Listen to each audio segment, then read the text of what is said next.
Comme vous le savez, depuis le début du mois de mars, il a été constaté des hausses de température dans la ville de Kinshasa,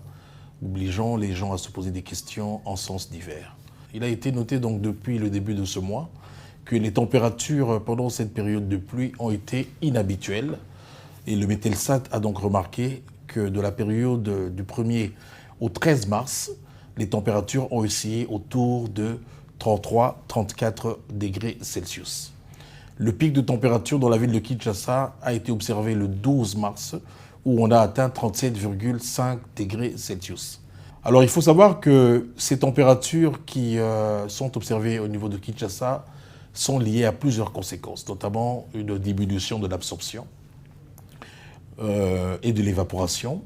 mais aussi les circulations de vent qui sont venues de l'Est, donc avec toutes les particules volcaniques. On a quand même retrouvé des vents chauds qui sont venus jusqu'ici dans la ville de Kinshasa, mais aussi la rareté des précipitations. Parmi les autres causes, il est à noter donc justement l'accumulation de tout le gaz carbonique lié à l'échappement, à l'émission des gaz au niveau des échappements des véhicules, mais aussi les différents déchets dans la ville et les industries brassicoles qui ont augmenté le taux de CO2 dans la ville de Kinshasa. Et ça, l'information nous a été confirmée au niveau du ministère de l'Environnement, qui dose de temps en temps le taux de concentration de gaz carbonique dans la ville de Kinshasa. Alors, comme vous le savez, cette hausse de température a des conséquences sur la santé, particulièrement pour les enfants, pour les personnes vulnérables que sont les vieillards, mais aussi les ouvriers qui travaillent avec une installation directe à l'air libre. Donc pour ces personnes, quand il y a des coups de chaleur comme nous l'avons observé, il se passe ce qu'on appelle une déshydratation, donc une perte d'eau, et spécialement chez les enfants parce que la plus grande partie de l'eau dans le corps des enfants se trouve, comme on dit en biologie, dans l'espace extracellulaire, et donc ils sont susceptibles de s'évaporer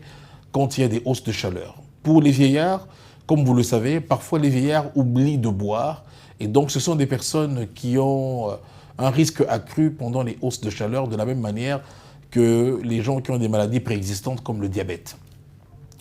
Comment allons-nous prévenir donc justement cette situation ? Eh bien, ce sont des mesures préventives, commencer d'abord par la sensibilisation de notre population,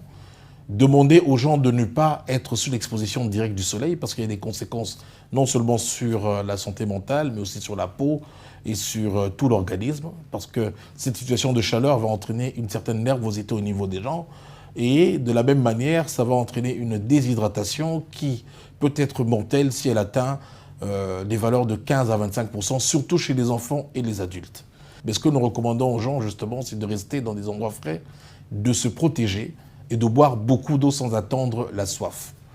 Mais aussi pour les ouvriers qui sont obligés de rester à l'extérieur, notamment les gens qui sont dans les chantiers, les gens qui sont des soudeurs et toutes les autres personnes qui sont à l'extérieur, nous recommandons de porter des couvre-chefs, donc des chapeaux, des foulards pour les dames, et surtout de rester à l'abri d'une insolation directe parce que ça agit aussi sur la peau à cause des rayons ultraviolets que nous avons.